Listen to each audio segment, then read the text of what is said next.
Welcome back to the MiddleTree Church podcast. Today, you're joining us for a 6-part series titled Keep On, Keeping On. During our time together, we will delve into the profound story of Ruth. Through her loyalty, resilience, and trust in God's plan, Ruth demonstrates that faithfulness is not just a virtue, but a transformative force that sustains us through life's trials, guiding us to hope and restoration.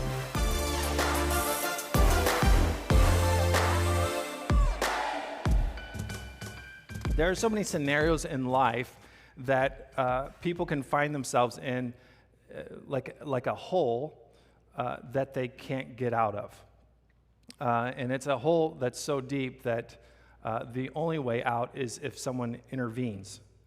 And there's several different lanes in life that you can think of this on. You can, like a financial debt that is so heavy that you can't get out of. Maybe in a relationship, a couple, a marriage, they're at such odds, the communication's broken so far down that unless some intervention happens, it's not going to work out. Or maybe there's addictions or bereavement. I mean, you can go down so many lanes of, this is a situation where unless someone happens to intervene, there's nothing, it's going to fall apart. And a good thing as a culture, society, we have a lot of things to help intervene. So if someone's in financial debt, we have like bankruptcy. It's not an ideal thing, but it's a way to start fresh. And there's marriage counselors that can kind of help and you navigate relationship problems. And there's rehab centers that can come alongside people with addictions. And so there's all kinds of things in place to help intervene on behalf of people who are in a pit. But when it comes to issues of the heart, what do we do with areas of our heart that are like in this deep pit that we can't get out of, and it has like the name of guilt over things that maybe you've done or things that you've said, regrets that you have, or maybe in the area of shame, things that have been said to you or things that have been done to you, and like what do you do with those kinds of things? What's the intervention for that? And so if you're taking notes today, this is the title of my sermon. We got note cards, sermon note cards in the back of your pew. That's old school. Pew. In the back of your seat there, if you want to take notes, the title of today's message is The God Who Intervenes. And so we're in the 5th week of a series on the book of Ruth, and we've called it Keep On, Keeping On. And we're in the 5th week in the 4th chapter, which is the final chapter of the book. It's a great little book. But for those of you who are just joining us, let me bring you up to speed on this story. It opens up with this young couple, Elimelech and Naomi, and they have 2 children. They're in the land of Judah, in the region of Judah. And there's a famine in the land which forces them to move their family to this region of Moab. Moab is not a great nation. There's a lot of sordid history with them. But they settle in, things are going well, and the 2 boys marry and they get married to Moabite women. Well, tragedy strikes, and Elimelech dies, and the 2 sons die. And so now it's Naomi and her 2 daughters-in-law, and Naomi is now bitter. Her name means pleasant. She says, don't call me pleasant anymore, call me bitter, call me Mara. And so she's upset at God at what he's done and how he's brought her into this foreign land. It's not her people. She lost her husband. She lost her children, her boys. Her family name is dead. And she's upset and bitter. And she hears that the famine has ended back in her hometown, in her home region of Judah. So she's going to return back. One of the daughters-in-law stays, but there's this one daughter-in-law who stays committed with her. Her name is Ruth. And she says, I'm not leaving you. I'm in covenant with you. Your God is my God. Your people are my people. And this is a dead-end move. This is a big sacrifice that she's making to move on with Naomi. And so that she does this. And so in this, we learn about the goodness of God, that we're reminded that God is always working on the behalf of our good. The providential hand, God is always at work, even in the midst of Naomi's life, who's bitter. He's working in her life. And so then we get to chapter 2, and Ruth and Naomi have arrived in Judah. And Ruth wakes up and says, I'm going to go glean in the fields. I got to go pick the scraps in the fields of just so we can have something to eat. And hopefully I can land in a field of someone who is kind. And there's this man named Boaz. He's going to be the other main character here, who's a godly man. He's a good man in every sort of aspect. He's loving, and he's good, and he's generous, even to people who cannot and who will not reciprocate. This is the kind of man he is. And she just happens to land in his field. And he sees this, he hears this, and he says, he recognizes that she's been generous and kind to Naomi. And he says, Ruth, stay in my field and work here. In fact, you can work in the deep parts, and not just on the edges. You can work where the deep, the good fruit is, and you can glean from there. And he protects her from harm, and he provides sustenance for her. Very kind, godly man. And so then there's another aspect to this that's really important, is that he's a family redeemer. And so here's what this is. We talked about this a little last week. But a family redeemer is this. It's a close family member who has an obligation to help other family members who are trapped in difficult circumstances. So if they find themselves in debt, or they had to sell their land to make ends meet, they would kind of help them get out of debt. If there was an injustice that happened in their life, they would help bring justice and maybe hunt down the killer. But the third thing, and this applies to our story, is preserving the family line. And this is a really big thing, the lineage, the children. So like Elimelech, and this is our story, Elimelech had died, and his 2 boys have died. And the name of the family, the name of Elimelech, is dead. It's coming to an end. And that's a thing that we just, culturally, we can't have that. And so family, the obligation would be, the closest relative would be to step in and to give a child, to extend the name of Elimelech. So Naomi has this plan. We saw this last week. Boaz is interested in Ruth. Ruth is interested in Boaz, but there's a standstill. So Naomi hatches a plan. All right, Ruth, you're going to drop the clothes, the widow's clothes. You're going to change your garb and show that you're interested in this man. And so you're going to go and present yourself. And so, look, I've been married for 20 years now. In March was our 20th anniversary. And so I've been out of the dating game for a while. But I'll just say this a little bit. Sometimes us guys can be a little dense. Like we don't always get things. And so I wouldn't say necessarily that ladies, you should chase the men, but sometimes you have to put yourself in their way because they don't always get the signs. And I could tell you some blatantly dense moves on my end with Mary that I wasn't good at reading those things. But so sometimes you have to put yourself in their way is all I'm saying. But the family redeemer had this responsibility, and so Ruth didn't necessarily propose to him, but she proposed that he proposed, right? And so Boaz is thrilled at this. He's ecstatic that she wants to marry. And so, but there's a problem, and the problem is this, is that there's someone next in line who's a closer kinsman redeemer. So he has like first dibs on marrying her, first dibs on the land. And so that's the problem, that's the situation, that's the scenario, and that's where we're at today. And so today, with the text we're going to look at, is kind of really just a legal transaction before a court that we're going to see. So Boaz gets right down to things. He wants to marry. He must be ugly dude or something because he's older and not married, and I don't know, maybe he's got a horn growing out of his head. I don't know what his deal is. But he's ready to get married, and he's got an opportunity. He's not wasting any time. So Ruth chapter 4, verses 1 through 12, we're going to look at today. We'll put it on the screen for you. Here it is. Boaz went to the town gate, and he took a seat there. And just then the family redeemer he had mentioned came by, so Boaz called out to him, "Come over here and sit down, friend. I want to talk to you." And so they sat down together. And then Boaz called 10 leaders from the town and asked them to sit as witnesses. So I think one of the bigger obstacles to understanding what in reading Scripture is that it's a totally different culture and time from our current situation. So again, this story, to put this in context, this story is over 3,000 years old. This is a totally different time, totally different way of doing life. And so to put it into context, like when we talk about a city, or like the St. Louis, the greater area of St. Louis, we're talking about a size of hundreds of square miles, thousands of square miles. Actually, I think it's 8,400 square miles is the greater St. Louis.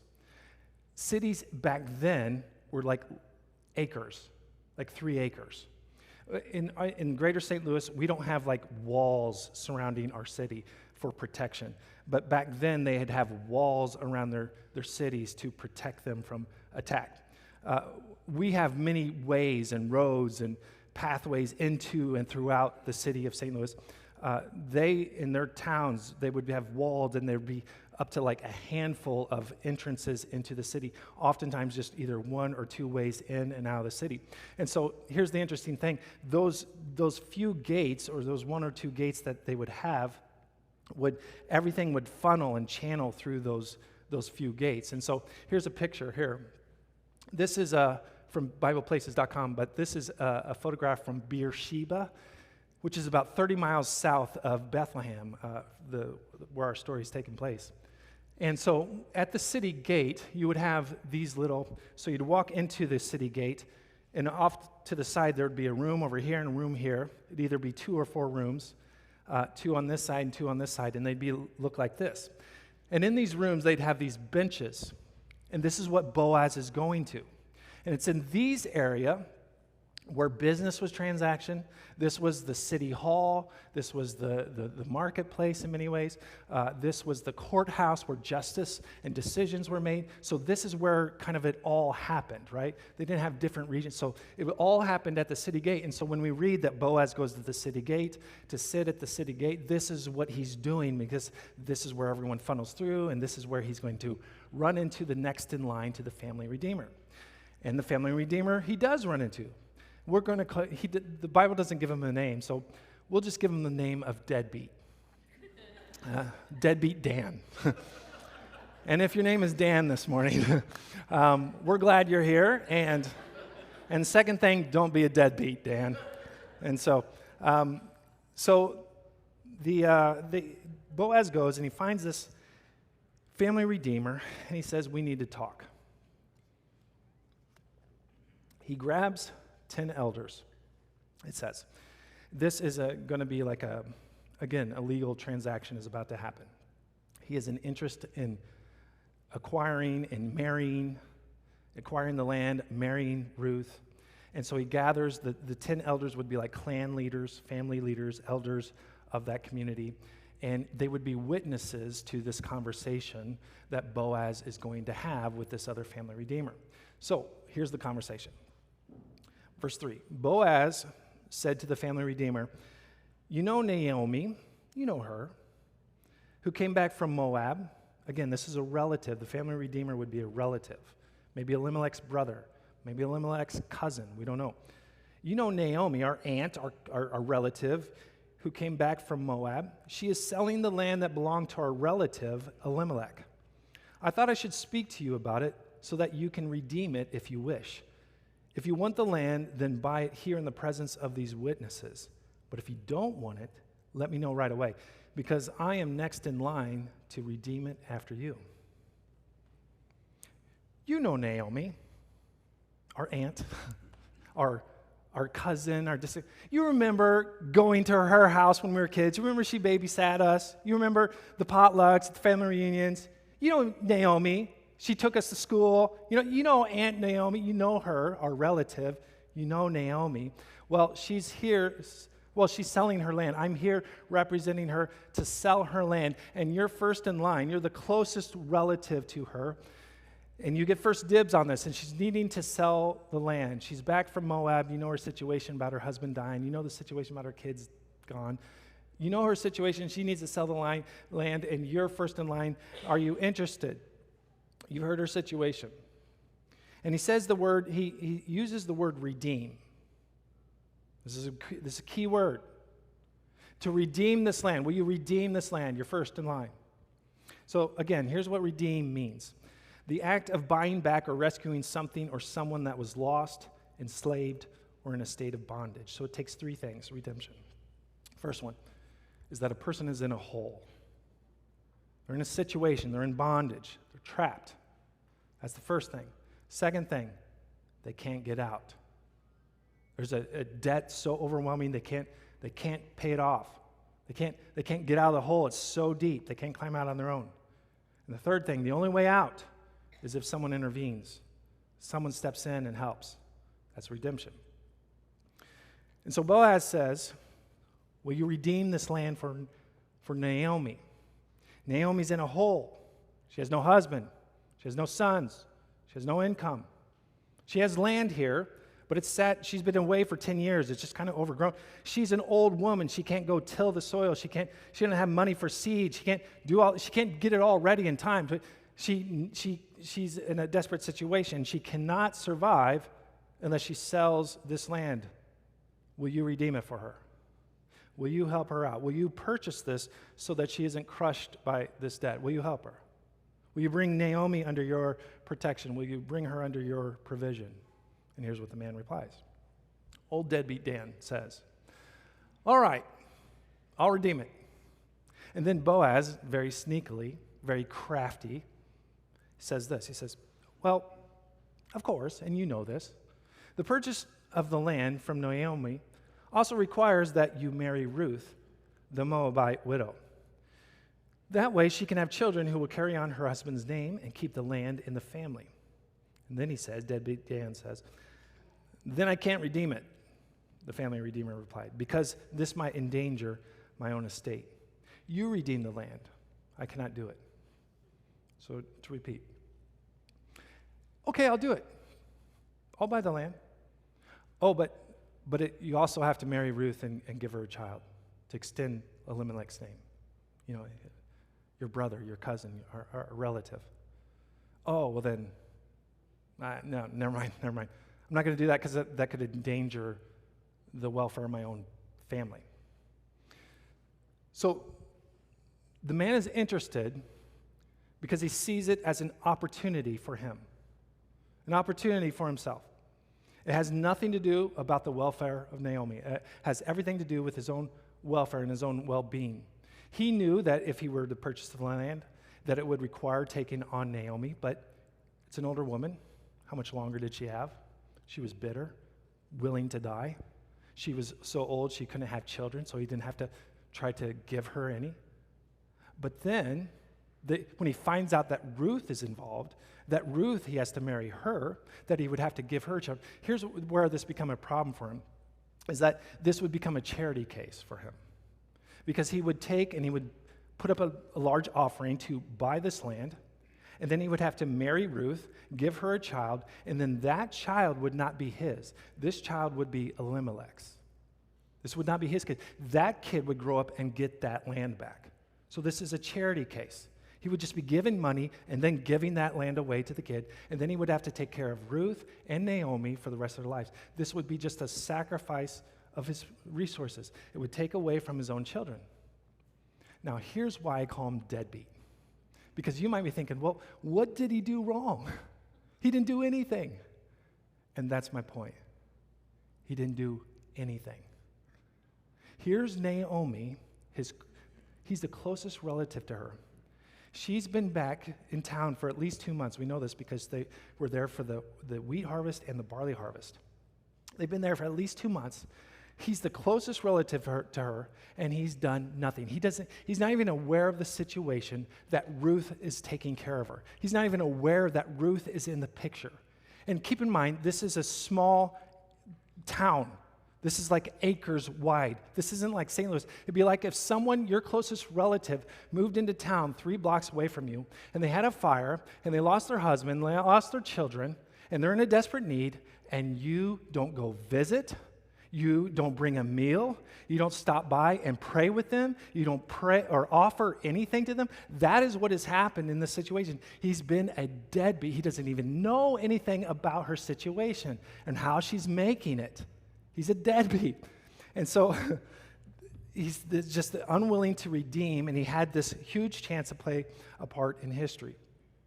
He had an obligation and a responsibility, and he shrinks back. Jesus, I'm going to tease this out a little bit. Jesus tells this story in Matthew 25, and he's gathered all of his disciples around. And he's talking about the end of times, the signs of the end. He's talking about the kingdom of heaven. And he rattles off many, many stories, and this is one of the stories he tells. It's called the parable of talents, and I'm sure you're familiar with it. But his story goes like this. He says, there's a master who's wealthy, and he's leaving town, and he brings together 3 of his servants. And he says, based on your ability, I'm going to give you responsibility over some of this treasure. So he gives the first guy 5 bags of gold, second guy 2 bags of gold, and the third servant, 1 bag of gold. And he leaves town, and immediately the guy with 5 bags goes out and turns it into 10. The guy with 2 bags goes out and turns it into 4. The servant with 1 bag takes and digs a hole and buries it. Jesus says the master returns. And the guy with 5 bags comes to Jesus and says, Jesus, look. Or not Jesus, Master, look. I've got 10 bags. You gave me 5, I get 10. And the master looks at him and says, well done, good and faithful servant. You've been faithful with little. Now you will be in charge of much. Come, celebrate with me. Second servant, you gave me 2, I got 4. Well done, good and faithful servant. You've been faithful with little. Now you will be in charge of more. Come, celebrate with me. Third servant creeps in. Dirty hands, dirty bag. Right away. I know that you're a hard master. I know that you're very demanding. I know that you harvest crops that you didn't even plant. Like you're very demanding. You're very hard. And so what I did, I'm returning to you what you gave me, what you entrusted to me. And this is the response. Jesus says, his master replied, you wicked, lazy servant. So you knew that I harvest where I have not sown and gather where I have not scattered seed. Well, then you should have put my money on deposit with the banker so that when I returned, I would have received it back with interest. So take the bag of gold from him and give it to the one who has 10 bags. For whoever has will be given more, and they will have an abundance. Whoever does not have, even what they have will be taken from them. And throw that worthless servant outside into the darkness, where there will be weeping and gnashing of teeth. The kind words of Jesus. Look, inaction is not a safe play. It seems very safe to do nothing. Inaction is not a safe play. We're all familiar with the sin of commission. We all know what it is to, I lied, I committed sin. I stole, I committed sin. I harbor hatred. I want to murder them in my heart. I committed sin. We know what it is to commit sin, the sin of commission. What Jesus is getting at is this sin of omission. You see, I think there's something that we can tend to think. We think that God has called us, that God's desire for us is to be, to not be a sinful person. Like, that's God's desire for us. That's not God's desire for us. God's desire is not that we're not sinful. God's desire for us is that we're righteous, that we're holy. This is God's desire for us. And this was something that Jesus was always wrestling with the religious leaders of his day, because here's the equation that we work from, is that we think that if we're not sinning, that means that we're being righteous. And that's not the equation. If you're not sinning, that does not mean you're being righteous. And so this is something that was happening in Jesus' day. The religious leaders were keeping the law. They were doing it. They were not lying. They were not stealing. They were not profaning the Sabbath. They were not doing all these things. But Jesus is saying, that's not what makes you righteous. You're not sinful. That's great. That's wonderful. It's great that you're not stealing from people. Good job. But are you being generous? This is righteousness. Oh, wonderful. You didn't lie today. Great job. Wonderful. There's really good things. But are you speaking truthfully? Like, oh, okay, you didn't murder anyone. I'm so glad. I could make a political joke right there, but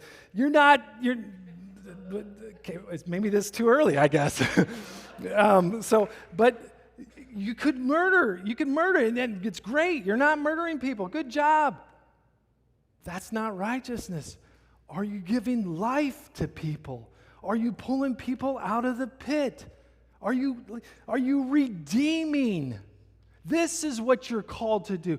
This is not righteousness. Not that you don't sin, not that you keep the law. The law doesn't make you righteous. Something else does. You're called to something. You see, I love this passage. Well, actually, let me skip back. Matthew 5, Jesus said it this way, "For I tell you that unless your righteousness surpasses that of the Pharisees and teachers of the law, of the religious, you will certainly not enter the kingdom of heaven." Listen to 2 Corinthians 5. I love this. "All this is from God, who reconciled us to himself through Christ and gave us the ministry of reconciliation." That God was reconciling the world to himself in Christ. He's not counting people's sins against them. And he has committed to us the message of reconciliation. We are therefore Christ's ambassadors, as though God were making his appeal through us. God has redeemed us. He has shown us kindness. He has been good. He's been loving. He has been generous to us when we would not and when we could not reciprocate. He did. What a generous God. What a redeeming God. And he has done that for us. And now, this passage says, could you put that passage up, please? This passage says this, and now that's your message. Your message is reconciliation now. This is now your mission. God reconciled you through Jesus Christ. Your sin removed, you've been redeemed, you've been restored, and now this is your ministry, this is your mission, as though God were making his appeal through you. As though he's using you to redeem, and he's helping you to point to Christ and lead others to Christ. This is our mission, this is our ministry. You see, don't you see, you have a redemptive calling on your life. It is not just for the pastor, the preacher. It's not just the full-time minister. My job is to drive that unction up within you and remind you and call you that you are called to something holy and righteous, not just to walk away from sin, but to step into goodness and righteousness and to life with Christ.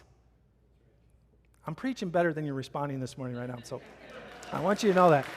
And so I'm just going to pretend you're with me, okay? Can we be a little more Pentecostal for, yeah, there we go. We need some chandeliers in here you can hang up. So, look, playing it safe has no redemptive value to it. Playing it safe has no redemptive value to it. Verse 7, we'll keep on. Now, in those days, it was the custom in Israel for anyone transferring a right of purchase to remove his sandal and hand it to the other party. This publicly validated the transaction. So the other family redeemer drew off his sandal as he said to Boaz, "You buy the land." So here's the custom. The custom is this. Again, keep in mind, this is not a literate society. People aren't reading and writing. They're not drawing up contracts. Things where witnesses were very important. And so the contract is this. Takes off his sandal. I've got a copy. You got a copy. That's my footprint. This is the transaction, and this is the legal thing that happens. So he exchanges and says, I'm waiving my right. I'm waiving my responsibility to act. And we each have a copy. Verse 9, then Boaz said to the elders and to the crowd standing around, "You are witnesses that today I have bought from Naomi all the property of Elimelech, his two boys, Kilian and Mahlon. And with the land I have acquired Ruth," this is his ambition, "the Moabite widow of Mahlon, to be my wife. This way she can have a son to carry on the family name of her dead husband and to inherit the family property here in his hometown. You are all witnesses today. And then the elders and all the people standing in the gate replied, "We are witnesses. May the Lord make this woman who is coming into your home like Rachel and Leah, from whom all the nation of Israel descended. May you prosper in Ephrathah and be famous in Bethlehem. And may the Lord give you descendants by this young woman who will be like those of our ancestor Perez, the son of Tamar and Judah." So they pray this blessing over Ruth. She's gone from being this foreigner, this Moabite, with a very sordid background in history. Her father's not even in the picture. What reason? Why wouldn't she go home? Maybe she didn't have anything to go. She comes from just brokenness.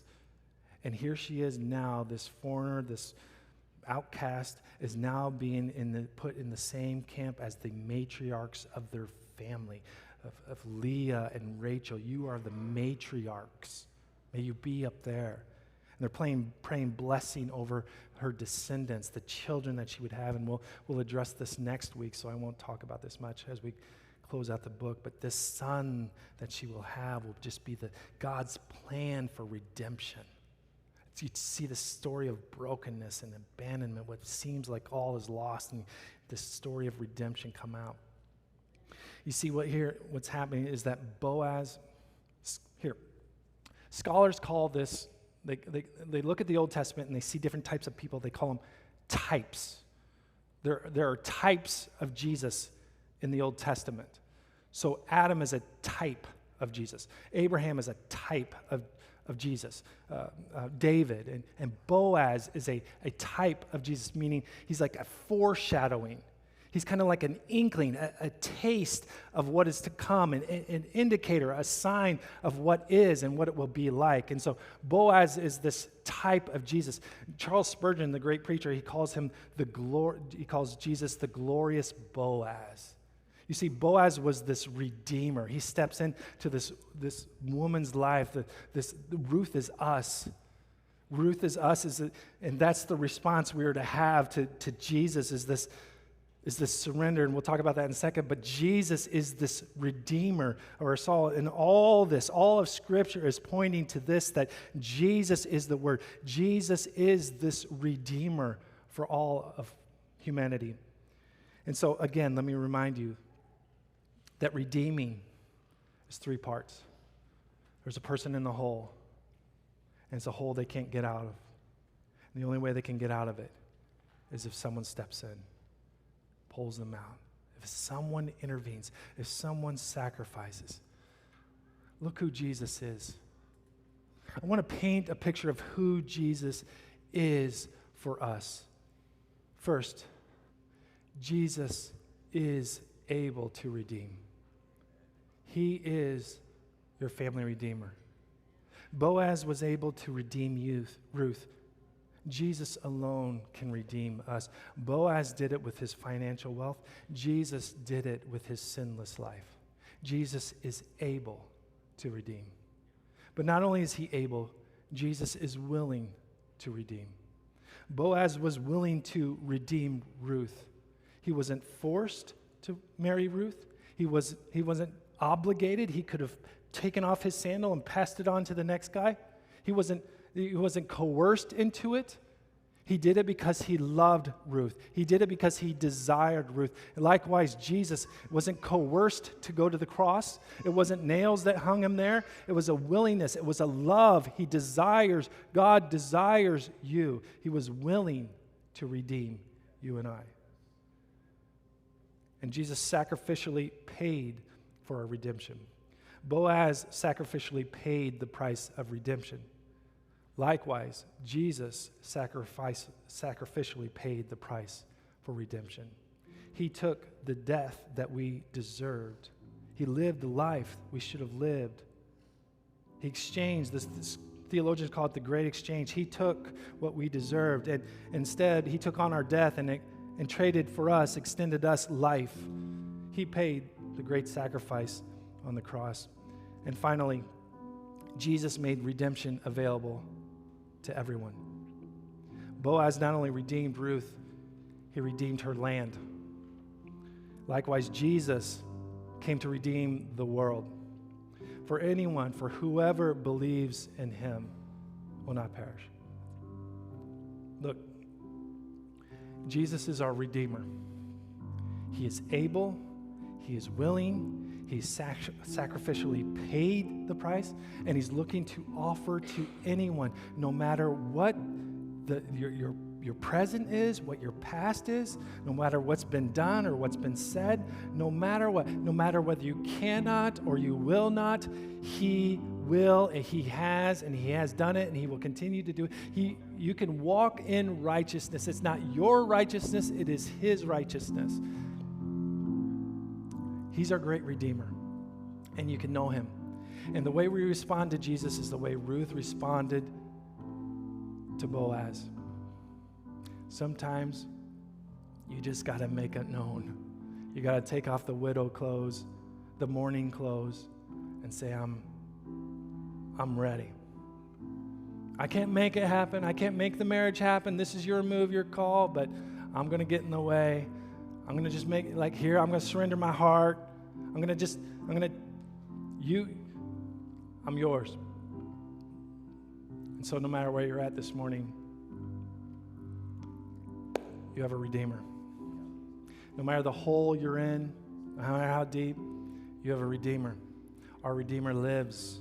Our Redeemer lives.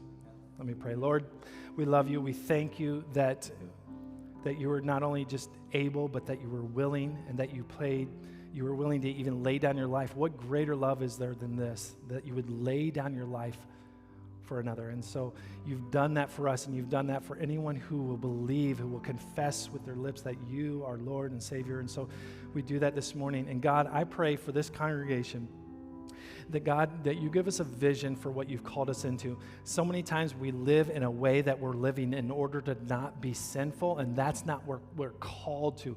We're called to live into righteousness, to walk in holiness. You've given us a redemptive mission, and so help us to walk into that, not just to avoid sin, but to live out, to be righteous, to do righteousness. So God, give us an unction, give us a courage to walk accordingly. We love you. We thank you. In Jesus' name.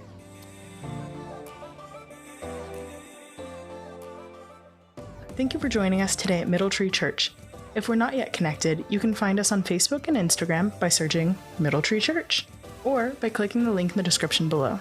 You can also fill out a connection card by texting WELCOME to 314-710-2028. If you're here in St. Louis, or maybe you're passing through someday, we would love to meet you in person. We meet Sundays at 10:30 at 2105 McCausland Avenue.